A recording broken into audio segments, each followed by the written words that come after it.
Hi everyone, welcome to my channel. ఈరోజు నేను పల్లీలతో ఒక చక్కటి టేస్టీ అయిన స్వీట్ రెసిపీ చేస్తున్నాను. దానికోసం ముందుగా ఒక 1 కప్పు పల్లీలను ఇలా దూరగా వేయించి పొట్టు తీసి తీసుకున్నాను. అలాగే 1/2 కప్పు షుగర్ని తీసుకున్నాను. ఇప్పుడు వీటిని మిక్సీలో వేసుకొని మెత్తగా పౌడర్ లాగా చేసుకోవాలి. ఇలా మిక్సీ జార్లో వేసుకొని అంతా మొత్తం ఒకేసారి మిక్సీ తిప్పకుండా మధ్య మధ్యలో ఆపుకుంటూ పలిసివ్వాలి. పౌడర్ అవ్వాలన్నమాట. ఒకేసారి తిప్పితే ఈ మిక్సీ జార్ వేడెక్కి ముద్దగా అవుతుంది.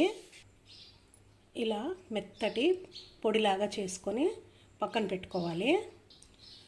ఇప్పుడు స్టవ్ ఆన్ చేసుకొని ఇలా నాన్ స్టిక్ ప్యాన్ కానీ లేదైనా ఒక మందపాటి ప్యాన్ కానీ స్టవ్ పైన పెట్టుకోవాలి. ఈ పాన్లోకి మనం తీసుకున్న 1/2 కప్పు చక్కెరను వేసుకోవాలి. అలాగే 1/2 కప్పు వరకు వాటర్ని కూడా వేసుకోవాలి. వాటర్ వేసుకున్న తర్వాత ఇలా కలుపుతూ చక్కెర అంతా కరగనివ్వాలి. ఎలాంటి పాకం రానవసరం లేదు, ఈ చక్కెర కరిగితే సరిపోతుంది. చక్కెర పూర్తిగా కరిగిన తర్వాత ఈ పల్లి పొడిని వేసుకోవాలి. ఈ పొడి అంతా ఈ షుగర్ సిరప్లోకి ఉండలు లేకుండా బాగా కలిసేలాగా కలుపుకోవాలి. ఇందులో ఫ్లేవర్ కోసం ఇలాచీ పొడి అయినా వేసుకోవచ్చు. ఈ పల్లి ఫ్లేవర్ ఉంటుంది కదా, ఈ ఫ్లేవర్ ఉండకుండా ఉండాలని నేను ఒక 2 డ్రాప్స్ అంతా బటర్ స్కాచ్ ఎసెన్స్ వేస్తున్నాను. మీకు నచ్చితే ఇలాచీ పొడి అయినా వేసుకోవచ్చు ఏ ఎసెన్స్ లేనప్పుడు. ఈ ఎసెన్స్ వేసిన తర్వాత బాగా కలుపుకోవాలి. ఎంత లిక్విడ్ లాగా ఉంది కదా, మంచిగా థిక్ కన్సిస్టెన్సీలోకి రావాలన్నమాట. ఈ స్వీట్కి నెయ్యి కూడా అవసరం లేదు, ఎందుకంటే పల్లీలలోనే ఆయిల్ కంటెంట్ ఎక్కువగా ఉంటుంది కాబట్టి నెయ్యి వేయకున్నా సరిపోతుంది.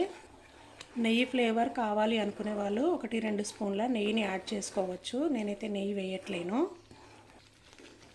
సో చూస్తున్నారు కదా, ఈ లిక్విడ్గా ఉన్నప్పుడు ఎలా ఉందో, దగ్గర పడుతున్న కొద్దీ సైడ్ల నుండి పల్లీలలో నుంచి ఆయిల్ కూడా రిలీజ్ అవుతూ కనిపిస్తుంది. ఇలా దగ్గర పడింది, ఇంకా దగ్గర పడాలి. చక్కగా ప్యాన్ నుండి రిలీజ్ అవుతుంది కదా ఆయిల్ అంతా.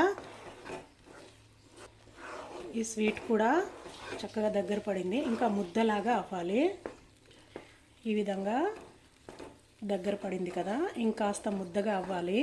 ఈ ప్రాసెస్ చిక్కబడ్డ కాన్ నుండి మన లిక్విడ్ స్టార్ట్ చేసాం కదా, స్టార్టింగ్ నుంచి కాస్త లిక్విడ్ చిక్కబడ్డే వరకు మీడియంలో చేసుకోవాలి. కాస్త లిక్విడ్ చిక్కబడిన తర్వాత ఈ ప్రాసెస్ అంతా లో ఫ్లేమ్లోనే చేసుకోవాలి. సో చూసారు కదా, ఇలా ముద్దగా అయిన తర్వాత స్టవ్ ఆఫ్ చేసుకోవాలి. స్టవ్ ఆఫ్ చేసుకొని కాస్త చల్లారే వరకు ఇలా కలుపుతూనే ఉండాలి. ఇలా గట్టిగా ముద్దలాగా అయిన తర్వాత ఒక కవర్ని తీసుకోవాలి. ఈ కవర్ని క్లీన్ చేసుకొని ఈ ముద్దను దీనిపైన వేసుకోవాలి.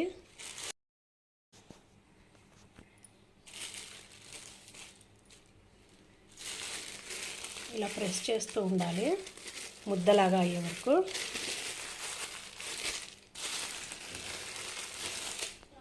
తర్వాత చపాతీ కర్రతో స్ప్రెడ్ చేసుకోవాలి. మనకు ఎంత థిక్నెస్ కావాలో అంత థిక్గా స్ప్రెడ్ చేసుకోవాలి. రోల్ చేసుకున్న తర్వాత మనకు కావాల్సిన సైజులో ఇలా కట్ చేసుకోవాలి, మనకు కావాల్సిన షేప్లో. ఇంతే, చాలా ఈజీగా ఎంతో టేస్టీ అయిన పల్లీ కత్లీ రెడీ అయింది. మీకు నచ్చిందా? అయితే మీరు కూడా ఒకసారి ట్రై చేయండి. ట్రై చేసి మీకు ఎలా కుదిరిందో నాకు కామెంట్స్లో తెలియజేయండి. మరొక మంచి హెల్దీ రెసిపీతో మళ్ళీ కలుద్దాం. అంతవరకు బాయ్.